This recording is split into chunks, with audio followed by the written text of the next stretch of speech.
वर्तमान जो सरकार है वो बिल्कुल ही तानाशाही पर उतरी हुई है, निरंकुश है।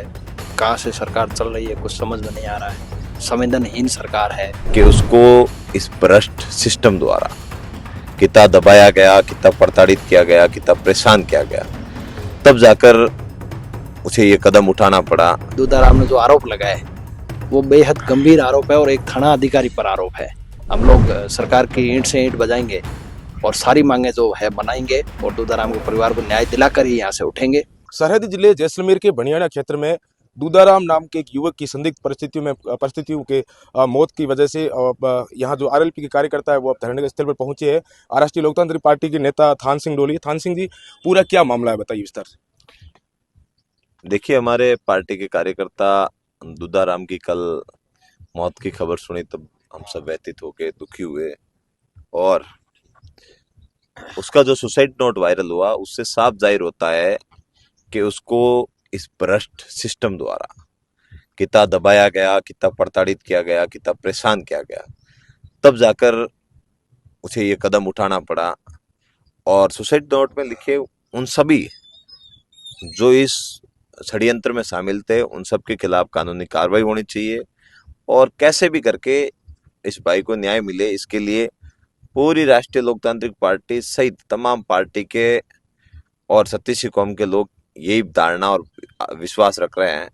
और हमारी तो ये मांग है कि जब हमारे नेताजी के ऊपर भरोसा, न्याय का भरोसा दिला है, तो हमारा छोटा भाई भी है, तो उसके नाते हमारा नैतिक धर्म बनता है उसके साथ में खड़े रहे।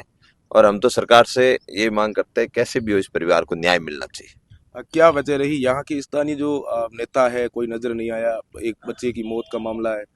आ जाएंगे नेता, हमको ऐसे आरोप प्रत्यारोप बाद में करते रहेंगे, सभी आ जाएंगे, वेट कर रहे हैं, अभी तो शुरुआत हुई है।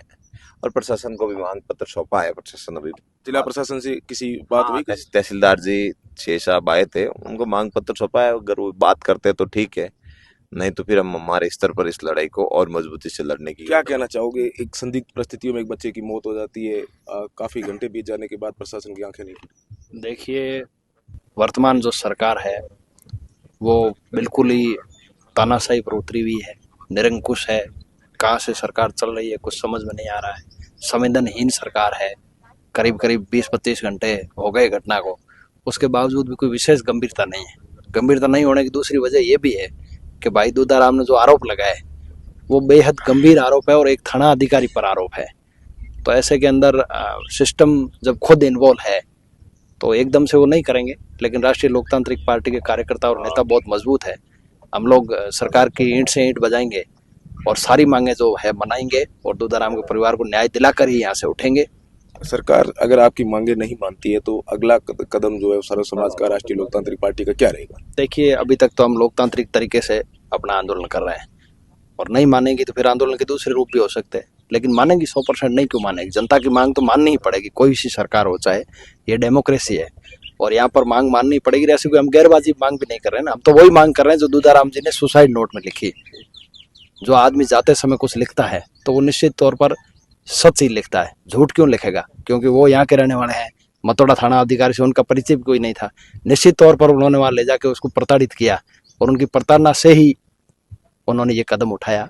तो ये बेहद गंभीर मामला है, लेकिन सरकार को हम झुकाएंगे और सारी मांगे मनवाएंगे। प्रथम दृष्टया क्या लग रहा है आपको कि कौन कौन लोग इसमें शामिल थे जिन्होंने दबाव बनाया, फिर मजबूरी बस उन्होंने ये कदम उठाया? देखिए, ओसिया क्षेत्र के 1-2 लोगों के नाम श्रवण वगैरह सुसाइड नोट में लिखे हुए हैं। हम उन लोगों को नहीं जानते, लेकिन उन्होंने सुसाइड नोट में नाम लिखे हैं, उनका गांव वगैरह का भी नाम लिखा हुआ है और मुख्यतः उसमें पुलिस का बताया हुआ है भी। आरोपी और पुलिस मिली भगत करके और कुछ पैसों का भी उसमें जिक्र किया है कि पुलिस 1-2 लाख के रुपए के लिए किसी को भी मरवा सकती है, ऐसा उन्होंने लिखा है।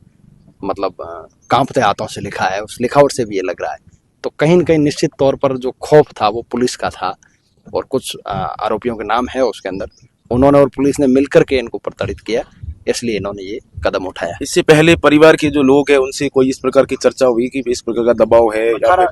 देखिए, 18 तारीख को जो घटना हुई थी पुलिस की, उसके बाद वो जब घर आया था तो या इनके परिवार के उप प्रधान जी है भवरलाल जी वगैरह, उनसे उसने जरूर ये बात करी थी कि पुलिस परेशान कर रही है, इस तरह की बात करी, ज्यादा खुल करके बात नहीं करी। खुल करके बात करता तो निश्चित तौर पर हम पहले ही प्रयास करते, लेकिन कहीं न कहीं उसके अंदर डर था, खौफ था, एक गरीब परिवार का बच्चा था और 19 साल की महज आयु थी, तो डर के साये के अंदर रहा और सोच नहीं पाया और ये कदम उसने उठा लिया।